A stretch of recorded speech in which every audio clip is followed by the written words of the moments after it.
Praise the lord. సామెతలు 24. దుర్జనులను చూసి మత్సరపడకుము, వాని సహవాసము కోరకుము. వారి హృదయము బలాత్కారము చేయ యోచించును, వారి పెదవులు కీడును గూర్చి మాటలాడును. జ్ఞానము వలన ఇల్లు కట్టబడును, వివేచన వలన అది స్థిరపరచబడును. తెలివి చేత దాని గదులు విలువగల రమ్యమైన సర్వసంపదలతో నింపబడును. జ్ఞానము గలవాడు బలవంతుడుగా నుండును, తెలివిగలవాడు శక్తిమంతుడుగా నుండును. వివేకము గల నాయకుడవై యుద్ధము చేయుము, ఆలోచన చెప్పువారు అనేకులుండుట రక్షణకరము. మూర్ఖునికి జ్ఞానము అందదు, గుమ్మము నొద్ద అట్టివారు మౌనులై ఉందురు. కీడు చేయ పన్నాగములు పన్నువానికి తంటాల మారే అని పేరు పెట్టబడును. మూర్ఖుని యోచన పాపము, అపహాసకులు నరులకు హేయులు. శ్రమదినమున నీవు కృంగిన ఎడల నీవు చేతగాని వాడవగుదువు. చావునకై పట్టబడిన వానిని నీవు తప్పించుము, నాశమునందు పడుటకు జోగుచున్న వానిని నీవు రక్షింపవా? ఈ సంగతి మాకు తెలియదని నీవు అనుకునిన ఎడల హృదయములను శోధించేవాడు నీ మాటను గ్రహించును గదా. నిన్ను కనిపెట్టువాడు దాన్ని నిరుగును కదా.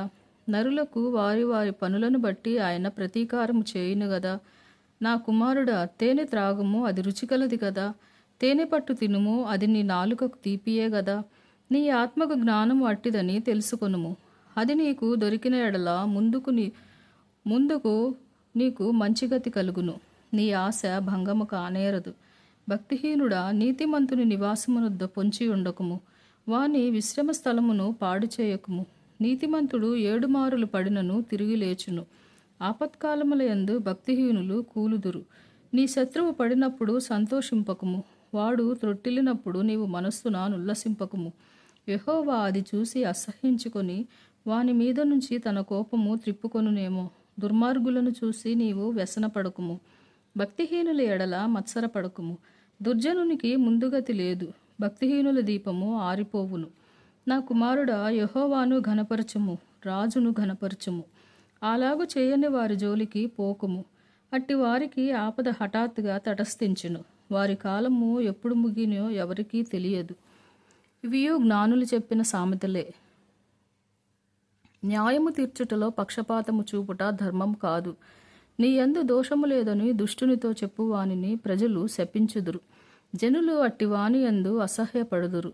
న్యాయముగా తీర్పు తీర్చు వారికి మేలు కలుగును, క్షేమకరమైన దీవెన అట్టివారి మీదకి వచ్చును. సరి అయిన మాటలతో ప్రత్యుత్తరం ఇచ్చుట పెదవులతో ముద్దు పెట్టుకున్నట్లుండును. బయట నీ పని చక్కపెట్టుకొనుము, ముందుగా నీ పొలములో దాన్ని సిద్ధపరచుము, తరువాత ఇల్లు కట్టుకొనుము. నిర్నిమిత్తముగా నీ పొరుగువాని మీద సాక్ష్యము పలుకకుము. నీ పెదవులతో మోసపు మాటలు చెప్పవచ్చునా? వాడు నాకు చేసినట్లు వానికి చేసేదను, వాని క్రియ చొప్పున వానికి ప్రతిఫలం ఇచ్చేదనను కొనుకుము. సోమరి వాని చేను నేను దాటిరాగా, తెలివిలేని వాని ద్రాక్ష తోట నేను దాటిరాగా, ఇదిగో దాని ఎందంతటా ముండ్ల తుప్పలు బలిసి ఉండెను, దూలగొండ్లు దాన్ని కప్పియుండెను, దాని రాతిగోడ పడి ఉండెను. నేను దాన్ని చూచి యోచన చేసుకొంటిని, దాన్ని కనిపెట్టి బుద్ధి తెచ్చుకొంటిని. ఇక కొంచెము నిద్ర, ఇంక కొంచెము కునుకుపాటు పరుండుటకై, ఇంక కొంచెము చేతులు ముడుచుకొనుట, వీటి వలన నీకు దరిద్రత పరిగెత్తుకు వచ్చును. ఆయుధస్తుడు వచ్చినట్లు లేమి నీ మీదకి వచ్చును. దేవుడు తన వాక్యమును దీవించునుగాక. May God bless you.